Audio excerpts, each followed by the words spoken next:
Hello everyone. Today we are going to deal with the auxiliary devices which contributes to the circuit of hydraulic systems or pneumatic system. So basically in general fluid power system. So this is the lecture on the second module of fluid power system. So in today's session we are going to study the concepts of accumulator, the basic definition of accumulator, types of accumulator, the design consideration in the accumulator, followed by the application of accumulator. See, accumulator is one auxiliary device in a fluid power system wherein it acts as a secondary sources for the supply of fluid in the circuit whenever there is a requirement. So keeping that in focus, we are going to define the accumulator in specific. Accumulator is defined as the devices that stores potential energy and acts as a quick secondary source as required by the system in doing useful work. Means to say that whenever there is a functionality of a fluid power system is being expected through the pressurized fluid, accumulator acts as a secondary source wherein it retains the potential energy in the fluid, so that it gives the fluid whenever the system is in need as a quick response when the actual fluid, that is actual pressurized fluid, is not considerably satisfying the requirement of performing the work. So basically storage of potential energy is considered with respect to three types. Those three types are nothing but the types of accumulator. So we define the accumulators based on the type of storage of potential energy that acts as a source. So we have three types of the accumulator here: weight loaded type, spring loaded type and gas loaded type. In gas loaded type, we have again two categories. One is non-separator type, another one is separator type. In separator type, we have three categories. One is piston type, diaphragm type, followed by bladder type. So these are the classification of the different types of accumulators that can be considered in the fluid power circuit. Once we deal with fluid power circuits in detail, in defining a circuit for a particular application, then the utility factor of the accumulators will be accounted. See, basically whenever we go with the representation of components in the hydraulic circuit, we are not going to write the actual diagram. We are going to represent the entire presence of accumulator or any other such kind of components through graphical symbol. So here also, along with the study, the graphical symbol is to be understood, so that that represents or that replication of graphical symbol in the circuit is understood properly. Now let us take up the different types of accumulators taken into study. So the first one being weight loaded. So we have tried to accommodate all the figures here. Keep in mind, the question may be directly asked on a specific type of accumulator to be described along with the sketch, or it may be a generalized question to write or to explain so and so kind of type of the accumulators. So we have tried to accommodate almost 6 accumulators here. So if you can just look at it, so weight loaded one, that is, this is weight loaded type, and this is spring loaded type, the second type of accumulator. The third one is the gas loaded. In gas loaded we have two types as explained. This is the non-separator type, and these three are the separator type of accumulators, gas accumulators. So let us take one by one. So this is weight loaded type of accumulator. Here in this particular construction details, so the entire potential energy will be stored based on the dead weight which is considered in the entire construction. So here we have a piston cylinder arrangement wherein which there is a deposition of fluid at the lower part, and the position of piston is retained through the dead weight which is attached to the outer body of the actuator. So here what happens in this particular case, the gravitational force that is leading to the dead weight which is present on the side of piston leads to the movement of fluid which is present inside the actuator to go out through fluid port. So you can just observe the construction. We have an actuator which consists of a space wherein fluid is being placed, wherein which the piston is being considerably acting on that particular fluid. So and the dead weight.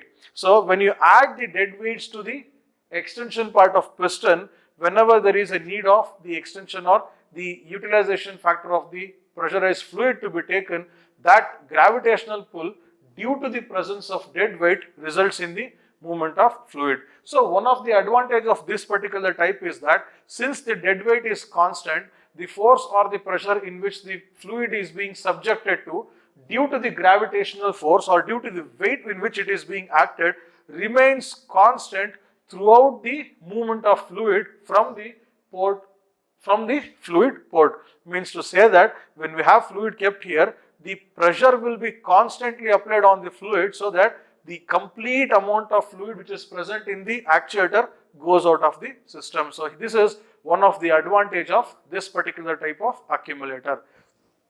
See, the essence of accumulator will always be accounted once we understand its functionality in the form of example. Let us now take only the construction part. Once we get into the example or application, then we are going to utilize which type of accumulator is being taken into account. So next is spring loaded. So it is the extended part of weight loaded type of accumulator. Here what happens? The potential energy is constrained in the compressed force in which the spring is being retained in the actuator. So the compression in which the spring is being subjected to leads to the storage of potential energy in the entire actuator. Once there is a need of additional source wherein the accumulator has to function at that particular point of time, the pressure in which spring is being compressed will be released such that the piston which is in contact with the spring which is compressed leads to the movement of fluid which is present inside the actuator to go out of the fluid port. So the graphical representation for accumulator will always be an oval shaped vertical cylinder, and since we have the spring assistance here, the spring representation is being taken into account for its graphical representation. So that is one of the kind of accumulator. Moving on with the next one, that is non-separator type. See, from here onwards, these are the gas loaded accumulators. So basically considered as hydro-pneumatic accumulators. So here what happens, whatever the oil which is present inside the accumulator, that will be sent out of the oil port with the pressure of gas. So basically gas loaded accumulators works on the principle of Boyle's law, wherein which at constant temperature the pressure is inversely proportional to the volume. So here the preferred gas in case of gas loaded type of accumulators goes with nitrogen. Why nitrogen? Because of two things. One is it is inert gas which doesn't lead to any kind of combustion, and the second point is that it doesn't retain any kind of moisture in it. So in the assessment of different types of fluid, we have identified what are the characters in which the fluid is to be considered, what are the desirable properties, how the fluid has to be considered in its practical application. So keeping that in mind, you can correlate everything here with the presence of nitrogen gas. One is inert gas that doesn't lead to combustion. Why combustion is because, see, since we are having a pressurized fluid, moving in the entire hydraulic system, and the same type of fluid or the same fluid is being considered throughout the flow, the output will always be with very high pressure. So if there is any addition of some additional additives or gases, if it leads to combustion, that leads to the disaster in which the entire hydraulic system will blow off. So hence, inert gases will definitely be a component of selection that doesn't allow the combustion to happen. Hence, nitrogen is considered in case of the gas loaded accumulators. So this is the first one, that is non-separator. Before studying the actual functionality here, let us concentrate something on separator and non-separator. See, the separator and non-separator are the barriers wherein we are going to consider in the accumulator that acts as a separating medium between oil and the gas which is taken in the accumulator. So in case of non-separator type, you can see here the complete accumulator is empty here. So if I fill this particular accumulator with the oil, and if I start providing the gas through the gas valve, there is no differentiation between, or there is no separation between gas and the oil here. So what happens is that the complete, the pressurized gas what we take here, it is the concern of potential energy that leads to the enforcement of oil to move out of this particular accumulator. So no barrier, hence this category is considered as non-separator type of accumulator. Whereas in all these three conditions now, you can see the barriers between oil and the gas or the nitrogen gas in specific. So to go with the construction of non-separator type in specific, so it consists of a chamber wherein which oil will be placed as the secondary source of consideration in the hydraulic system. Whenever you need that particular oil in the accumulator to compensate the forces or the pressure for the fluid to perform useful work, what we do is through the gas valve, you are going to send the pressurized gas, that is nitrogen gas, so that the oil which is present in the container or the accumulator will be sent out of it through the oil port. So here one of the major disadvantages is that there is a chance of combination of the oil getting mixed up with the gas. So once there is some it acts as an additive here, so thereby it leads to something called as the formation of a sponge like kind or as such. So care should always be taken when we are going with this type of accumulator, and selection of this accumulator will always be considered with the instant type of condition. Means to say that whatever the oil which is present here, the complete amount of oil is to be utilized as a secondary source. In that case, we are going to select the non-separator type of accumulator. Moving on with the separator type of accumulators, in all the three cases, as the name itself suggests, those are the parts in the or the components in the entire accumulator that acts as the separators or the barriers. So here in this particular drawing or the construction of a piston type of accumulator, you can observe there is an actuator which consists of gas valve and the oil port. So means to say that here is the space wherein the oil will be placed in the accumulator. Whenever you want to take this particular oil as a secondary source to the fluid power system or the hydraulic system, what we do is that we are going to feed the gas through the gas valve such that that pressurized gases lead the piston present here to enforce the oil which is present in the accumulator to go out of the oil port. Means to say that there is a piston which acts as a barrier which doesn't make the the gas to come in contact with the oil and send the oil out of the accumulator. So here the piston is the barrier which doesn't give any contact between oil and the gas. So I repeat, so once the oil which is present in the accumulator is to be sent out of the accumulator, what we do is we are going to feed the gas through the gas valve such that that pressurized gases enforces the piston to force the fluid which is present in the accumulator to go out of the oil port. So since piston acts as a separator or a barrier between gas and oil, this is called as piston type of separator type of accumulator or gas loaded accumulator. So this is the graphical symbol which represents the separator type of accumulators in case of gas loaded type. So moving on with the next one, this is diaphragm type of accumulator. See, the difference between diaphragm type and the bladder type goes with the positioning of the separator between the oil and the gas here. So here in this particular condition, so this yellow color portion is the diaphragm, okay, and this is the steel shell. So here what happens, the oil will always be placed. So the frame is the steel shell and this is the diaphragm here. So whatever the oil wherein we are going to place in the accumulator will always take the position between the diaphragm and the steel shell or the frame of the actuator. So here what happens, whatever oil we fill here, okay, so in order to take that particular oil through the oil drain port to the the hydraulic circuit, what we do is we are going to feed the nitrogen onto the diaphragm. In case of piston type, we have fed the gas to the piston so that the piston has enforced the flow of fluid out of the accumulator. Similarly, here what we do, we are going to make sure that the pressurized gas or the nitrogen gas is fed onto the diaphragm, wherein the diaphragm leads to the enforcement or pushing up of fluid out of the system. So here we have to observe two things.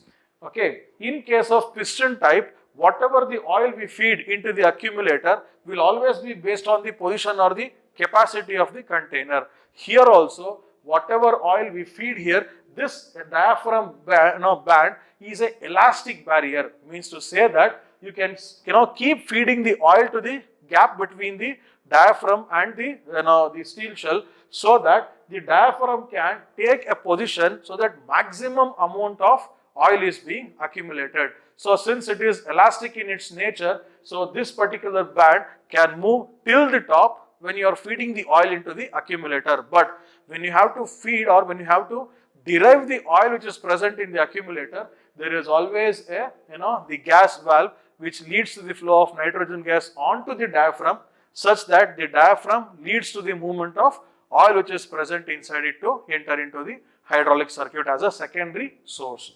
So the last one is the bladder type. So here the only change between the diaphragm in bladder is that diaphragm is an elastic band which can take any shape. So if I can just quote like this, so the same diaphragm, okay, so inside the chamber, say this is the initial position of the diaphragm. Once you start feeding the oil to the lower portion or the gap between the diaphragm and the steel shell, so the diaphragm may even be like this. So it can elastically move with its position. Once you have fed the pressurized, the nitrogen gas onto it, the diaphragm takes the shape and pushes the fluid to go out of the accumulator. So this is how the construction of diaphragm will be taken into account. Whereas in case of bladder, what happens is that the bladder is a closed band wherein it cannot go like the diaphragm.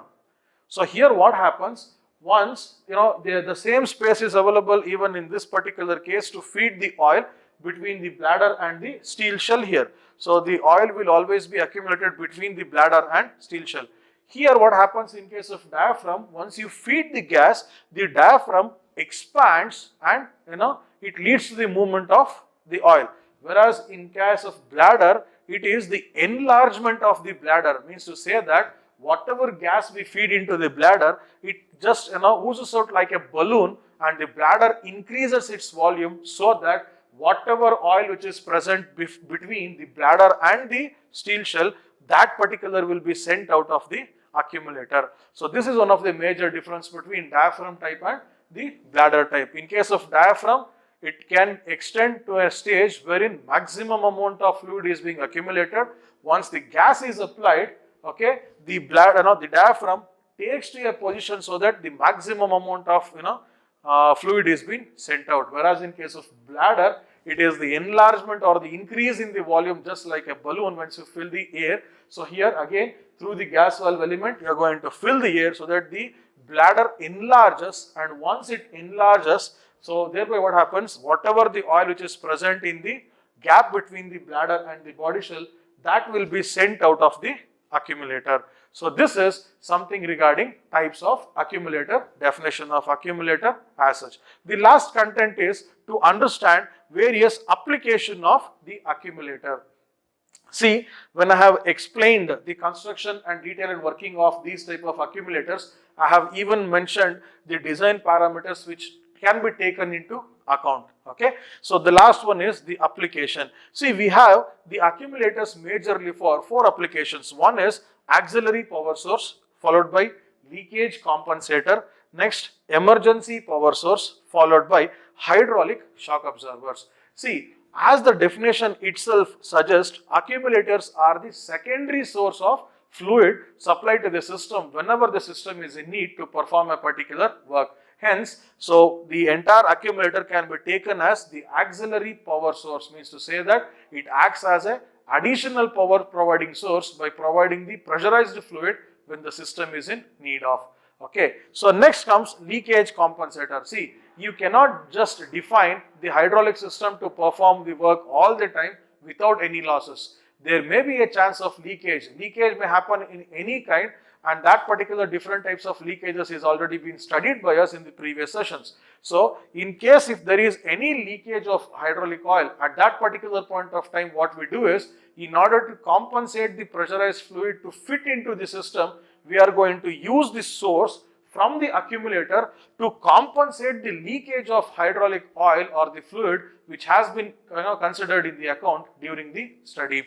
Next comes emergency power source. Say for example, in the hydraulic circuit, the supply from the pump is being delayed, or is there is some delay in the flow of fluid from the pump due to some emergency. Maybe there may be a breakdown of power, there may be a breakdown of some transmission units like belts, chains, whatever it is. Okay, at that particular point of time, when the system is not receiving enough amount of power or the fluid source to move the actuator, to run the actuator, at that particular point of time, we are going to take the power, or that is the, whatever we suggest or use the word power here, it is basically the pressurized fluid from the accumulator. Okay, so at that particular point of time, at that emergency, the pressurized fluid will be taken from the accumulator to compensate the emergency in the breakdown of system, so that the actuator at least completes the given task for that cycle. It should not stop in between.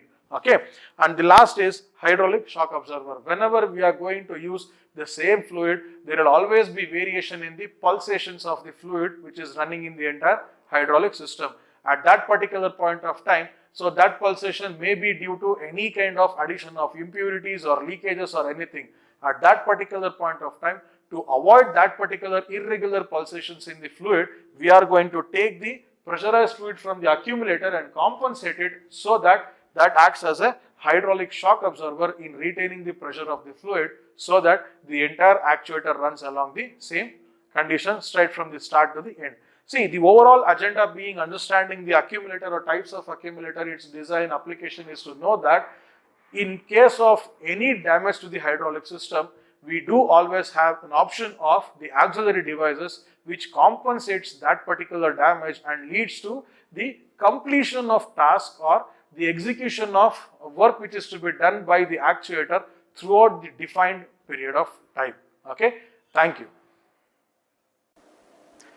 Let us now study the second auxiliary device in case of fluid power system, that is pressure intensifier. How do you define pressure intensifier? So it is a device used to increase the pressure in the hydraulic system to a value above the pump discharge pressure. See, usually the pressure in which pump discharges the fluid will be very high, so that the actuation process is being attained. So here what happens, the pressure intensifiers are the devices that used to increase the pressure in the hydraulic system to the value above which the pressure in which the pump is being delivering the fluid. So here, so the operating principle, if we have to understand here, so it accepts high volume flow at relatively low pump pressure and converts a portion of this. What is this? A high volume flow, what it has been received, a portion of that will be converted into high pressure. So it is just like the increasing or intensifying the existing pressure of the fluid. So to understand the construction of a pressure intensifier, we have a drawing here. So it looks a bit complicated, but it is the functionality in which the pressure intensifier works. So here you can observe there is the flow for the in and there is the opening for the out of fluid. So actually what happens, it receives high volume flow at relatively low pump pressure. Okay, means to say that the fluid which enters into the pressure intensifier will be of very huge in its volume than the pressure. Inside this particular pressure intensifier, we have a double rod ended piston, followed by multiple number of spools here. So the spools are nothing but direction control valves which results in the flow of fluid along a particular direction. Apart from the controlling of direction, these spools doesn't perform any other work. Whereas here, this particular piston which consists of rod on both the sides, that is double rodded piston, is having a provision inside the intensifier to reciprocate along the horizontal direction. So there are huge number of passages available for the flow of fluid. So these spools controls the direction of flow of the fluid through the passages available in the entire pressure intensifier. So how actually the pressure intensifier works? So it has to accept high volume of flow at relatively low pump pressure, means to say that the fluid through the inlet enters at very high volume with relatively low pressure, thereby that particular high volume of fluid results in the reciprocation of piston along the right side horizontally. Means to say that the piston gains the motion towards its right. Once it moves off its position reciprocation towards the right, that is once it starts reciprocation, that high volume of fluid enter into the passage, and the movement of these three spools control the flow of that particular high volume of fluid to enter through the passages and exit through the outlet. So when it is being converted or when it is being transferred from the passages, here what happens, the fluid, the high volume of fluid, okay, will be resulting in the flow of fluid through the passages. But once it passes on to the other side of the piston, okay, when it is being converging or when it is being considered with the reduction in the area for the flow of fluid, what happens, the pressure increases, and that pressure results in the movement of piston to retract, and thereby the high pressure of fluid, a portion of the entire high volume of fluid which has entered into it, only a portion of that will be resultant as the high pressure in the form of outlet, okay, or it moves at high pressure through the outlet. Why only a part of the high volume of fluid flow is relatively be compared to the high pressure is that a portion of that particular pressurized fluid will be considered for the retraction of piston. Hence, only the remaining portion will be sent out through the outlet as high pressure fluid. So thereby what happens, whatever the pump, whatever the fluid which is being entering into the hydraulic system, that will be taken with very high volume, and that will be converted to, a portion of it will be converted to high pressure using the pressure intensifier. Okay. So the next topic to understand is on pressure switch. See, in syllabus we have pressure switch, temperature switch as well as limit switch. Okay, all these three switches works on the a common working principle. So we'll take up the pressure switch as the first. How do you define pressure switch? Pressure switch is a form of switch that closes and opens an electrical contact when a set pressure of the input fluid has reached. Means to say that when the fluid has reached the set pressure, it should not go beyond the set pressure. At that instant of time, the electrical contact will be shut down and will be, again the circuit will be open with the help of pressure switch. So you can observe the entire constructional view of a pressure switch here. The pressure switch consists of a platform which is attached to the spring, and the position of spring and the platform is set by the adjust screw that limits the minimum pressure in which the system has to result in the flow of fluid. Okay, so that particular platform will be in connection with a plunger, okay, upon which there will be a flow of fluid through the system. Okay, so here the major aspect is of the limit switch that cuts out or opens or closes the circuit in the entire platform. Okay, so here what happens, the fluid will be made to enter through the system, okay, wherein which the pressure switch will be positioned. So when the fluid which is passing through the system consists of a pressure lesser than or equal to the set pressure, set limit pressure, at that particular point of time what happens, there will be continuous flow of fluid inside the system.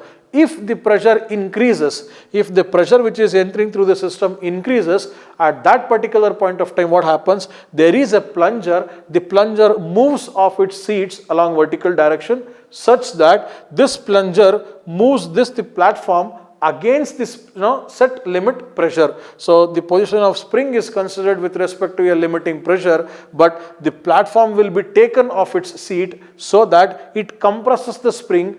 That depicts the information that there is an increase in the pressure of fluid which is entering into the system. Thereby what happens, this particular platform comes in contact with the limit switch here. Once it comes in contact with this limit switch, the circuit breaks. There will be cutoff of flow of the fluid in the entire system, or there will be cutoff of the power which is to be resultant due to the external work or the targeted application. So thereby the concept of pressure switch is going to be understood. So if the pressure increases, the plunger moves off its seat such that the platform comes in contact with the limit switch and breaks the circuit. Similarly for temperature switch, what happens, when the temperature of the fluid which is entering into the system becomes very high, a sensor will be placed so that that sensor results in the cutoff of the entire circuit. Okay. Let us now take up the level sensor, which works similar to the principle of pressure switches. Okay, so we have identified these concepts of leveling units wherein the assistance of a float is considered, okay, in various localities in household applications. Say for example in that sump wherein the water will be collected, whereas in case of the flushing unit of a commode wherein the water will be contained or stored before flushing. Okay, so it works on a simple principle of a float bowl system here. So we do have the sump wherein which a float is being considered. Till the float come back to its horizontal position, there will always be supply of fluid or the water source through the pipe in the entire system. But once the level of water keeps on accumulating in the tank, the float position changes, and once it come back to its horizontal position wherein the axis of float is horizontal to the surface of water, at that particular point of time the supply is cut off. Okay, this is one simple illustration of understanding the level sensor. Here the level sensor, as the name itself suggests, it do consist of electrical and electronics into it, whereas the conceptual of the level wherein which the sensor goes work is basically on this particular principle. Okay, so the simple examples if we take maybe in terms of temperature or maybe in terms of pressure. Okay, so we do quote pressure switches, temperature switches or limit switches whenever we go with its application. Okay, basically in case of gas geyser, when the temperature or pressure of the water is reached, you will see the switching on and off of the light that results in the supply of electrical current to the geyser so that the water is heated. Okay, that comes the application of pressure and the temperature switch here. Whereas in case of level sensors, it is the accumulation of fluid. Okay, say for example automatic switching on and off of the motor when the level of water has reached a certain extent in the sump leads to the example of level sensor. So this is the example of pressure switch, temperature switch and the level switch, and it can also be called as pressure sensor, temperature sensor and level sensor as such. Thank you.